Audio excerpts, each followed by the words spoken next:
अस्सलाम वालेकुम स्टूडेंट्स। उसके बाद आपका चैप्टर नंबर 16 है और चैप्टर नंबर 16 का फर्स्ट टॉपिक है अल्टरनेटिंग करंट। तो इस टॉपिक को स्टार्ट करने से पहले मैं आपको इसका बेसिक कॉन्सेप्ट बताता चलूँ। देखिए, आपने इलेक्ट्रिक करंट के मतलब पढ़ा है कि इलेक्ट्रिक करंट दो टाइप्स का होता है। एक होता है डायरेक्ट करंट और एक होता है अल्टरनेटिंग करंट। डायरेक्ट करंट क्या होता है, यहाँ पे हम इनकी सिंपल सी डेफिनेशंस को ही डिस्कस करेंगे ताकि आपको इसका मेन कॉन्सेप्ट जो है वो क्लियर हो जाए। डायरेक्ट करंट क्या होता है, which does not change its polarity with respect to time, जो अपनी पोलैरिटी को टाइम के साथ चेंज नहीं करता।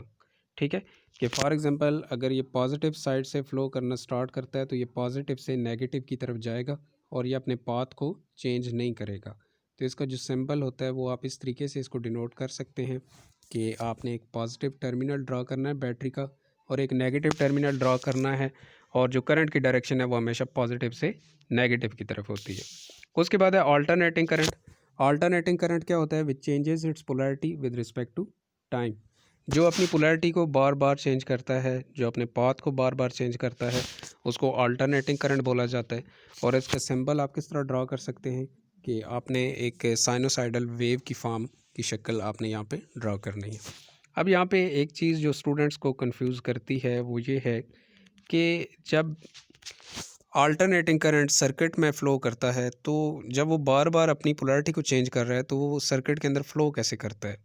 ठीक है, तो देखें आपके सामने एक डायग्राम ड्रा है ये वाली, कि देखिए इसके दो फेज़ होते हैं ना, एक पॉजिटिव फेज़ होता है, एक नेगेटिव फेज़ होता है।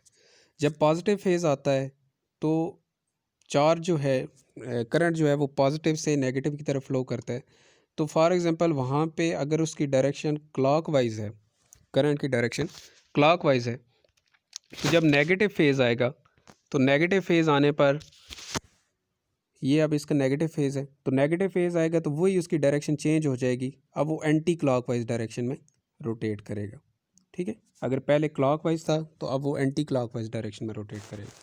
तो अल्टरनेटिंग करंट जो होता है वो सर्किट के अंदर किस तरह फ्लो करता है, क्लॉकवाइज एंटी क्लॉकवाइज। ठीक है, अगर इसमें क्लॉकवाइज है तो इसमें एंटी क्लॉकवाइज होगा, क्लॉकवाइज एंटी क्लॉकवाइज, इस तरीके से ये इसका एक फेज़ कंप्लीट होता है, एक बार क्लॉकवाइज और एक बार एंटी क्लॉकवाइज।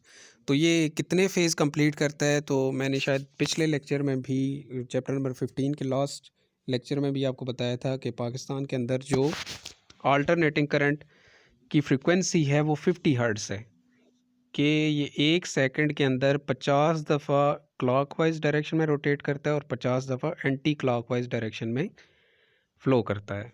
तो इसकी जो फ्रिक्वेंसी है आम तौर पे जो कैलकुलेट की जाती है वो 50 हर्ट्ज़ कैलकुलेट की जाती है। ठीक है, उसके बाद आगे कुछ और मज़ीद डेफिनेशंस को डिस्कस करते हैं। सबसे पहले है इंस्टेंटेनियस वैल्यू। देखें, आपने इससे प्रीवियस लेक्चर में प्रीवियस चैप्टर में चैप्टर नंबर 15 में इक्वेशन पढ़ी थी, E is equal to E not sine omega T, और उस टाइम भी मैंने आपको बताया था कि इस इक्वेशन को आप कन्वर्टेड फॉर्म में पढ़ेंगे चैप्टर नंबर 16 में। तो इस इक्वेशन को हम अब इस फॉर्म में लिखेंगे, V is equal to V not sine theta, या फिर I is equal to I not sine theta. इस फॉर्म में भी इसको लिख सकते हैं। ये वोल्टेज के लिए है और ये करंट के लिए है। ठीक है, अब इसी इक्वेशन को हम इस फॉर्म में कन्वर्ट कर देते हैं, V is equal to V not sine omega T, जैसे आपने लिखा है ऊपर E is equal to E not sine omega T, तो आप इसको भी लिख सकते हैं V is equal to V not sine omega T. और फिर आप इसको ओमेगा की जगह क्या पुट कर सकते हैं, 2 पाई एफ पुट कर सकते हैं। और एफ़ किसकी इक्वल होता है, एफ़ इक्वल होता है 1/t के। ठीक है, ये आपने पढ़ा हुआ, फ्रीक्वेंसी किसकी इक्वल होती है, 1/t की इक्वल होती है। तो आप यहाँ पे एफ़ की जगह फिर क्या पुट कर देंगे, एफ़ की जगह आप यहाँ पे 1/t पुट कर देंगे। तो ये इक्वेशन आपके पास किस फॉर्म में आ जाएगी, V is equal to V not sine 2 पाई/t इंटू स्मॉल टी। ठीक है, तो मैं आपको ताकीद करूँगा कि आप ज़्यादा इसी इक्वेशन के ऊपर फोकस करें, क्योंकि आपने आगे इसी इक्वेशन को यूज़ करना है बार बार। तो देखिए, इसमें जो स्मॉल टी है और कैपिटल टी है, इन दोनों में क्या फ़र्क है। जो कैपिटल टी है ये आपके पास होल टाइम है, पूरा जितने टोटल टाइम में इसमें वोल्टेज ईएमएफ इंड्यूस्ड होती है, ये इसका टोटल टाइम है। और स्मॉल टी क्या है, ये इंस्टेंटेनियस वैल्यू है, इंस्टेंटेनियस वैल्यू होती है जो किसी एक लम्हे पर या किसी एक इंस्टेंट पर वैल्यू होती है। फॉर एग्ज़ाम्पल अगर ये टोटल टाइम इसका 5 सेकंड है तो आपसे कहा जाए कि 4th सेकंड के ऊपर इसकी वोल्टेज कितनी थी या 3rd सेकंड के ऊपर कितनी इसकी वोल्टेज थी, तो वो स्मॉल टी उस चीज़ को रिप्रेजेंट करेगा। ठीक है, तो इसके लिए सिंपल आपने ये ग्राफ ड्रा करना है। जो ब्लू कलर से ये ग्राफ ड्रा है इसको ज़रा देखें। ठीक है, आपने एक साइड पे जो है वो वोल्टेज लेनी है और एक साइड पे टाइम लेना है। फिर आपने इस ग्राफ को ड्रा किस तरीके से करना है कि आपने 0 टू टी, 0 इसकी मिनिमम वैल्यू है और कैपिटल टी जो है ये मैक्सिमम वैल्यू है, 0 टू टी वैल्यू ले लेनी है। उसके बाद आपने इसका हाफ़ लेना है। देखिए टी का हाफ़ क्या होगा, t/2। ठीक है, ये इस ग्राफ का क्या हो जाएगा, हाफ़ हो जाएगा। फिर आपने 0 और t/2 के दरमियान इनकी एवरेज लेनी है। इनकी एवरेज क्या बनेगी, t/4।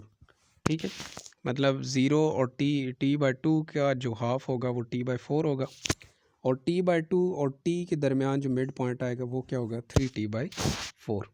ठीक है, सेम ऐसे ही आपने फिर इसके लिए फ्रीक्वेंसी के लिए भी, सॉरी एंगल के लिए भी सेम ऐसी ग्राफ ड्रा कर लेना है।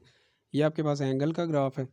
ठीक है, पहले आपने 0 टू 2 पाई लेना है ग्राफ, फिर आपने इन दोनों का हाफ़ लेना है। 2 पाई का हाफ़ क्या होगा, पाई होगा। ठीक है, ये इसका मिड पॉइंट आ जाएगा। फिर 0 और पाई का मिड पॉइंट क्या आएगा, पाई/2 आ जाएगा और पाई और 2 पाई का मिड पॉइंट क्या आ जाएगा, 3 पाई/2। ठीक हो गया। अब आपने मुख्तलिफ इंस्टेंट के ऊपर वोल्टेज देखनी है कि इसमें वोल्टेज कितनी है।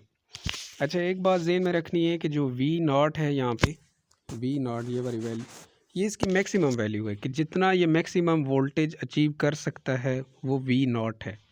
वो नेगेटिव मैक्सिमम भी हो सकता है और पॉजिटिव मैक्सिमम भी हो सकता है। तो अब हम इसको मुख्तलिफ इंस्टेंट के ऊपर देखेंगे। तो पहले फॉर एग्ज़ाम्पल जब टाइम 0 था, देखें फर्स्ट टाइम लिखा हुआ है t=0। जब 0 सेकंड के ऊपर था तब इसकी वैल्यू क्या होगी, देखें आपने वही इक्वेशन पुट करनी है, v=v0 sin 2/t 2π/t into T. अब स्मॉल टी की जगह आप 0 पुट कर देंगे। अब 0 2π/t के साथ मल्टीप्लाई होगा तो 0 हो जाएगा। तो आपके पास आ जाएगा v=v0 sin 0। और साइन 0 क्या होता है, साइन 0 ज़ीरो ही होता है और ज़ीरो जब v0 के साथ मल्टीप्लाई होगा तो ये उसको भी ज़ीरो कर देगा और आपके पास v की वैल्यू क्या आ जाएगी, ज़ीरो आ जाएगी। इसका मतलब है 0 इंस्टेंट के ऊपर उसकी वोल्टेज क्या थी, 0 थी। तो आपका जो ग्राफ है वो इस पॉइंट के ऊपर होगा। ठीक है, यहाँ पर 0 के ऊपर होगा आपका ग्राफ। उसके बाद है जब टाइम t/4 हो गया, स्मॉल टी कितना हो गया, t/4। अब आप t/4 पुट कर दें, स्मॉल टी की जगह t/4 पुट कर दें।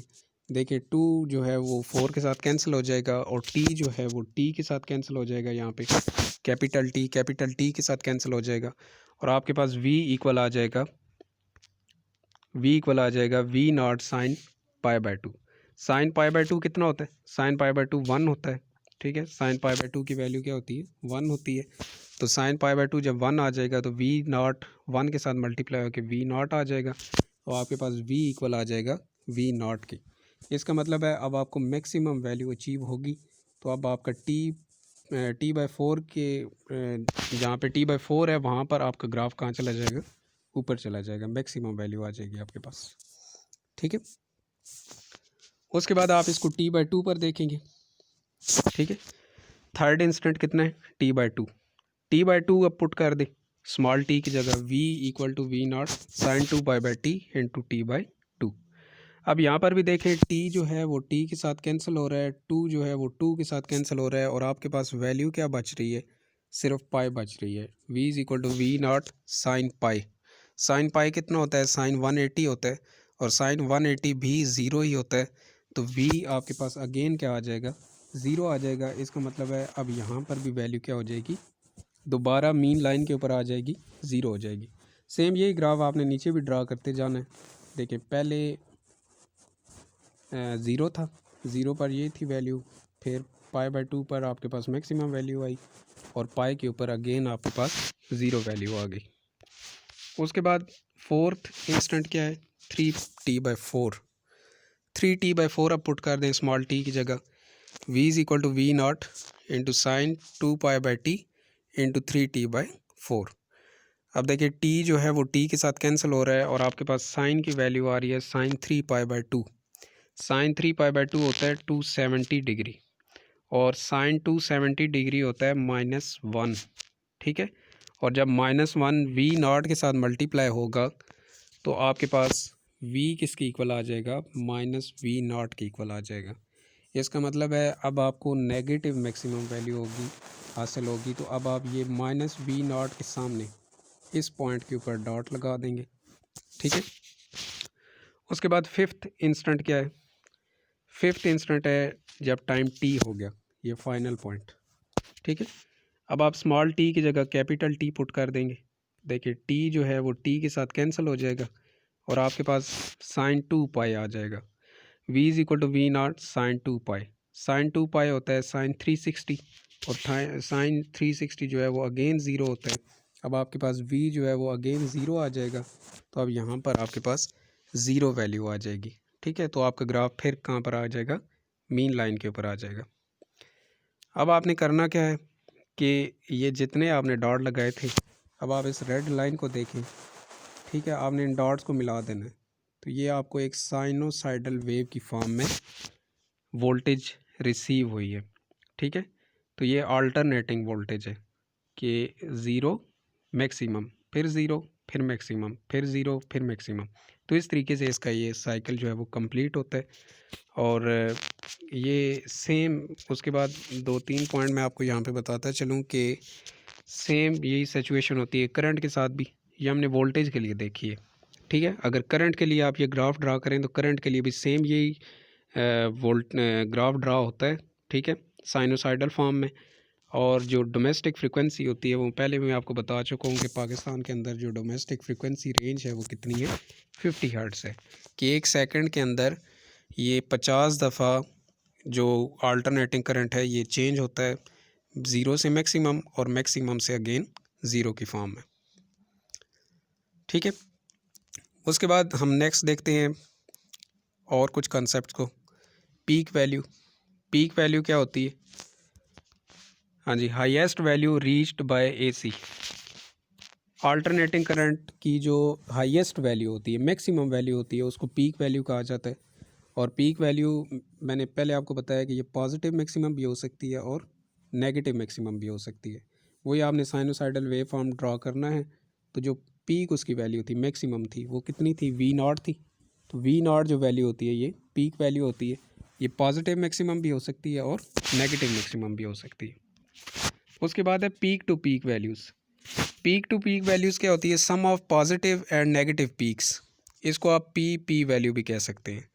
देखिए जैसे हमने अभी देखा कि पॉजिटिव पीक भी वैल्यू हो सकती है और नेगेटिव भी हो सकती है। अगर उन दोनों को आप ऐड कर दें, उनके साइंस को निगलेक्ट करके, ठीक है, उनके साइंस को आपने निगलेक्ट कर देना है। एक का पॉजिटिव साइन है, एक का नेगेटिव साइन है, लेकिन अगर साइन को निगलेक्ट करके देखा जाए तो पीक टू पीक वैल्यूज़ का जो सम है वो क्या बनता है, 2v0 बनता है। v0 प्लस v0 कितना बन गया, 2v0।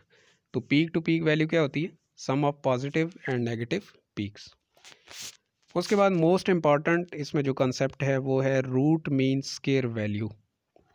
Root mean square value क्या होती है, effective value of AC in a circuit measured by DC ammeter in AC circuit. अच्छा, इसको याद रखने का तरीका और इसको ड्रा लिखने का तरीका मैं आपको बताता चलूँ। आप इसको उल्टा पढ़ें, ठीक है। रूट मीन स्क्वायर वैल्यू को आप उल्टा पढ़ें, square mean root, square square mean root कि मतलब पहले आपने स्क्वायर लेना है, फिर उसकी मीन लेनी है, फिर उसका स्क्वायर रूट ले लेना है, ठीक है।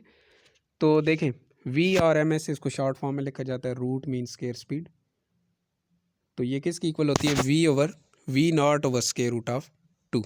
करना क्या है आपने, पीक वैल्यू लेनी है V0, फिर उसका स्केल लेना है, V0 का स्केल ले लेंगे, फिर उसकी मीन लेनी है या एवरेज लेनी है, V0 स्क्वायर डिवाइडेड बाय 2, फिर आपने उसका स्क्वायर रूट ले लेना है। और जब आप उसका स्क्वायर रूट ले लेंगे तो देखें V0 का स्क्वायर भी है, स्क्वायर रूट भी है, तो V0 का स्क्वायर भी ख़त्म हो जाएगा, स्क्वायर रूट भी, और आपके पास फाइनल वैल्यू क्या बच जाएगी, V0 over square root of 2, ठीक है। और ग्राफिकली आप इसको कैसे रिप्रेजेंट कर सकते हैं, यहाँ पे येलो ग्राफ को देखें, येलो ग्राफ को देखें, ये येलो लाइन देखें, देखिए ये आपके पास एक साइनोसाइडल वेव है, ये आपके पास एक अल्टरनेटिंग वोल्टेज है। आप अल्टरनेटिंग वोल्टेज की वैसे अगर एवरेज लेना तो वो एवरेज तो ज़ीरो आ जाएगी, क्योंकि एक पॉजिटिव वैल्यू होती है और एक नेगेटिव वैल्यू होती है, तो पॉजिटिव और नेगेटिव दोनों ऐड हो तो ज़ीरो हो जाते हैं। लेकिन एक बात आपने ज़हन में रखनी है कि एसी करंट में पावर डेसिपेट नहीं होती, ठीक है। अल्टरनेटिंग वोल्टेज में पावर जो है वो डेसिपेट नहीं होती। अब आपने ग्राफ कैसे ड्रा करना है, देखें आप यहाँ पे नेगेटिव मैक्सिमम वैल्यू लेंगे और एक पॉजिटिव मैक्सिमम वैल्यू लेंगे। आपने ये एक वोल्टेज ली है V0, ये येलो कलर में जो ग्राफ ड्रा है, सॉरी येलो कह रहा हूँ, ब्लू कलर में जो ग्राफ ड्रा है आपके पास, ठीक है। अब आपने इसका स्केयर लेना है, जैसे हमने ऊपर स्टेप किया, स्केयर लेंगे तो ये आपके पास जो वेव फॉर्म है वो कुछ इस शक्ल में बन जाएगी, ठीक है, डबल हो जाएंगे ना स्केयर लेंगे तो। फिर उसके बाद आपने क्या करना है, इसी की आपने एवरेज लेनी है। जब आप एवरेज लेंगे, ठीक है, एवरेज लेंगे तो एवरेज लेने पर आपकी ये लाइन इस पॉइंट पर आ जाएगी, ठीक है, ये इसकी एवरेज है V0 स्केयर डिवाइडेड बाय 2। जब आप एवरेज लेंगे उसके बाद फिर आपने इसका स्केयर रूट लेना है। जब स्केयर रूट लेंगे तो अगेन आपके पास ये वैल्यू डिक्रीज़ होकर यहाँ पर आ जाएगी, ठीक है। तो इस पॉइंट के ऊपर ये आपकी रूट मीन स्केयर स्पीड है, इस पॉइंट के ऊपर, ठीक है, जहाँ पर अभी मैंने टिक लगाया है, ये आपकी इसकी रूट मीन स्केयर स्पीड है। और अगर आप इस लाइन को गौर से देखें तो ना तो ये मैक्सिमम है और ना ही मिनिमम है, ठीक है, बल्कि ये एक एवरेज वैल्यू है, ठीक है। और ये हर एक सर्किट के अंदर ये वैल्यू मौजूद होती है और इसी को रूट मीन स्केयर वेलोसिटी बोला जाता है या फिर रूट मीन स्केयर स्पीड बोला जाता है। और उसके अलावा एक और बात मैं यहाँ पे आपको बताता चलूँ कि जो रूट मीन स्केयर स्पीड होती है ये इक्वल होती है V0 over square root of 2। और अगर यहाँ पर आपने V0 फाइंड करना हो तो वो इक्वल आ जाएगा square root of 2 into VRMS, square root of 2 उधर जाकर मल्टीप्लाई हो जाएगा और स्केयर रूट ऑफ 2 किसकी इक्वल होता है, 1.41 की इक्वल होता है, तो V0 इक्वल आ जाएगा 1.41 इंटू VRMS, ठीक है। और एक और यहाँ पे कंसेप्ट ये है कि V इंस्टेंटेनियस जो है वो VRMS के इक्वल होती है किस टाइम, जब एंगल 45 हो। अगर एंगल 45 हो तो instantaneous velocity root mean square speed के इक्वल हो जाती है। उसकी वजह क्या है, क्योंकि sine 45 1 over square root of 2 होता है, ठीक है। ये तो आपने मैथ के अंदर पढ़ा हुआ है कि साइन 45 क्या होता है, 1 ओवर स्केयर रूट ऑफ 2।